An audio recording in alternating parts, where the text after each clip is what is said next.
In July 2015, we took a family vacation together at the beach, and this vacation was not easy for us. First of all, our whole family has a very busy work and school schedule, and it was hard to find a common gap.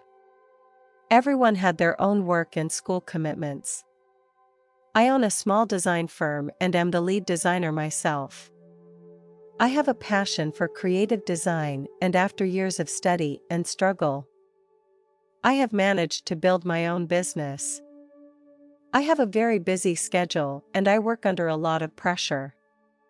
My career has grown steadily, and I feel proud and satisfied. The day after I arrived at the beach, when I woke up, I felt some stabbing pains in my chest. As time went on, I noticed that it became more difficult to breathe, and the pain in my chest got progressively worse. I became worried and wasn't sure what was causing it. I thought it might be the result of not getting enough rest in the previous days. I decided to go to the local pharmacy in hopes of finding some pain relief medication. The lady at the pharmacy consulted me about my situation. After listening to my description, she expressed her concern about my symptoms. She recommended that I go to the emergency room for a complete checkup to make sure I did not have a serious health problem.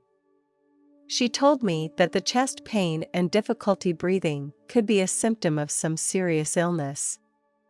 I explained that I just didn't feel well rested and that the discomfort could be caused by fatigue. I thanked the lady for her concern and advice. I purchased some medications, hoping they would relieve the pain in my chest. I left the pharmacy with some hesitation in my mind, unsure if I should seek medical help. I decided to give myself some time and observe if my symptoms would improve. The landscape was filled with all kinds of beautiful wood carvings and artwork. My son was curious about these works of art. There were also many good restaurants in the scenic area. I didn't want to ruin my family's vacation. But after an hour, my pain began to increase, accompanied by an overwhelming sense of dread. I felt like I couldn't take the pain, and I told my husband that I was going to die today. I asked my husband to take me back to the hotel. My breathing became weaker and weaker. My husband realized that the situation was more serious than he thought, and he immediately called the emergency number to get professional help. It was all so horrible, and I felt like I was at the end of my life. All I could do was pray to God that if I was destined to leave, that He would take away my pain. The EMTs arrived quickly, and they rushed me to the hospital. In the hospital, time seemed to become a blur. My family constantly encouraged and comforted me. I appreciated their company, which kept me warm. Then, I was wheeled into the operating room. My emotions were filled with fear and uncertainty. As the anesthetic drugs were administered, I began to feel detached from the real world. After a while, I left my body, and I could see myself lying on the hospital bed. Suddenly, I saw the figure of a man that I was sure was Jesus. He looked to be about 30 years old, with short brown hair and a brown beard. His face was soft and kind, full of compassion and wisdom. His eyes were deep and conveyed endless compassion. His complexion looked very healthy. He was wearing a simple white robe. He smiled at me, and his eyes were full of compassion. I felt a strong sense of love. All the pain and fear disappeared. Although he did not speak, his presence conveyed a sense of warmth and care. I understood that he had come to give me strength and courage. As Jesus placed his hand on my shoulder, a tunnel appeared before us. The walls of the tunnel took on brilliant colors, like shining gems. Each color shone with a unique light. The interior of the tunnel emanated a warm glow, as if inviting me. Jesus guided me into that tunnel and we began to move quickly. After a while, the speed began to gradually slow down. We left the tunnel and a bright light appeared in front of us. I felt its light penetrate my body and illuminate my heart. At the same time, I felt a strong sense of love and satisfaction. This experience was beyond my comprehension. It was a deep spiritual experience. In that moment, I understood the power of love and the meaning of existence. I sensed the presence of other souls around me.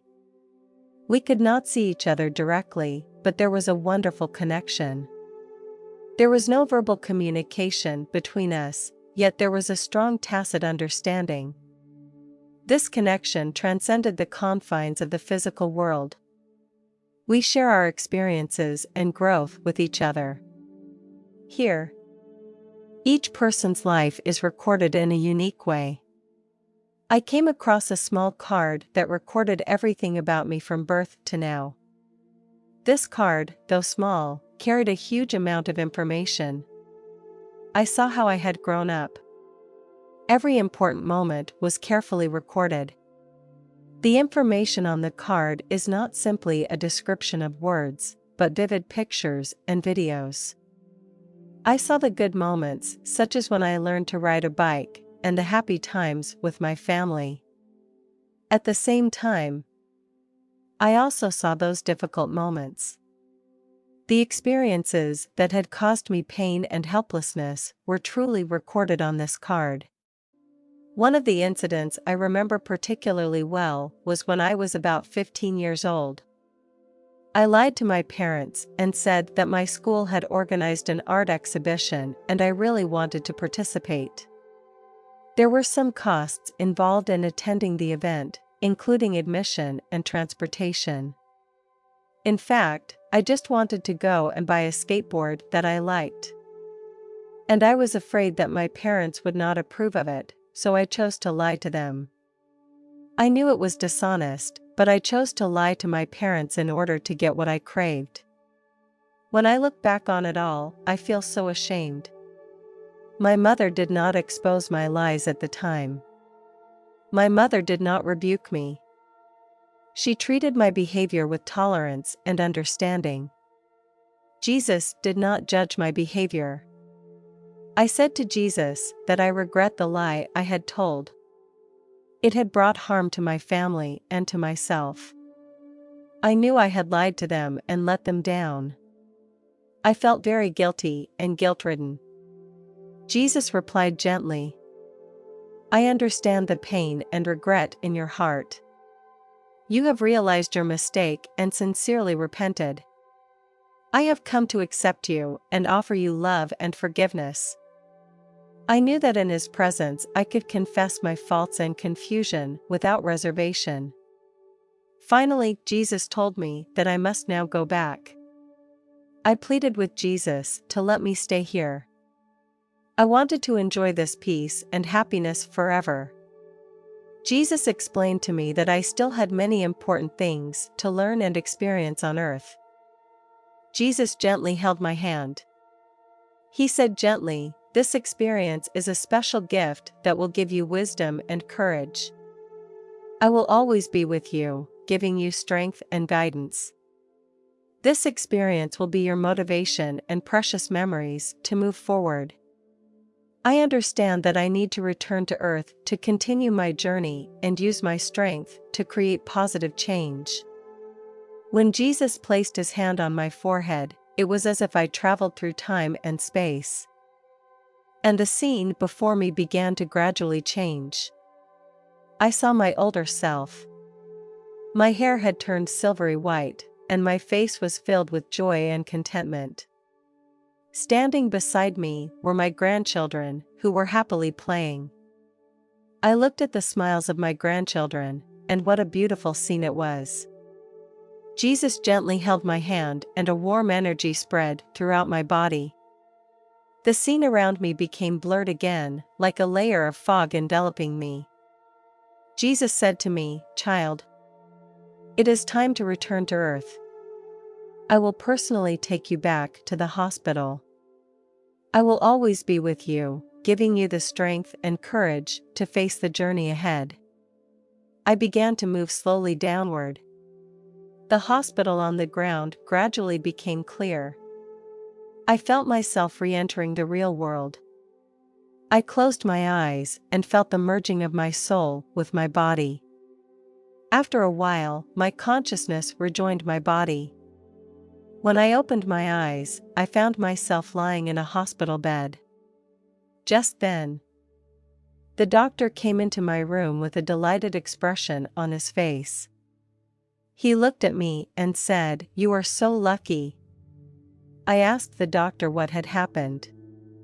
The doctor explained that I had experienced a severe form of cardiac arrest and had been diagnosed with sinus arrest. He told me that sinus arrest is an extremely dangerous type of cardiac arrest and that only a very small percentage of people successfully recover from it. I was shocked by this news. And I could not imagine that I had experienced such a serious danger. At the same time, I felt grateful and thankful. I understood that the meeting with Jesus was not a hallucination, but a surreal experience. He gave me the strength and courage to overcome the sudden hardship. The nurse came into the room and told me that it is a miracle that only 2% of people recover from sinus arrest. I realized that I had been given a second chance and that this opportunity was so valuable. During a thorough examination at the hospital, the doctor found a small aneurysm on the left side of my heart. The doctor recommended that I undergo regular checkups to ensure that my condition would not deteriorate further. Since then, I have been going to the hospital for regular checkups. Each checkup made me very nervous. Fortunately, however, the results of each test showed no further deterioration. This made me feel very fortunate. People around me often told me how lucky I was. I know that it is not all luck. I know it is the grace and blessing of God. I firmly believe that God has always been there for me and that He has given me the strength and courage to face challenges and protected me from illness. From that day on, I have gained a deeper understanding of the preciousness of life. I decided to spend each day in a more positive way.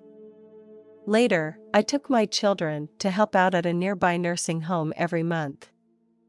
Through this action, I hope to teach my children how to care for others and to cultivate their kindness. Every time we arrived at the nursing home, my children talked with the elderly people there. This experience has changed me and my family. We know how to care for others more.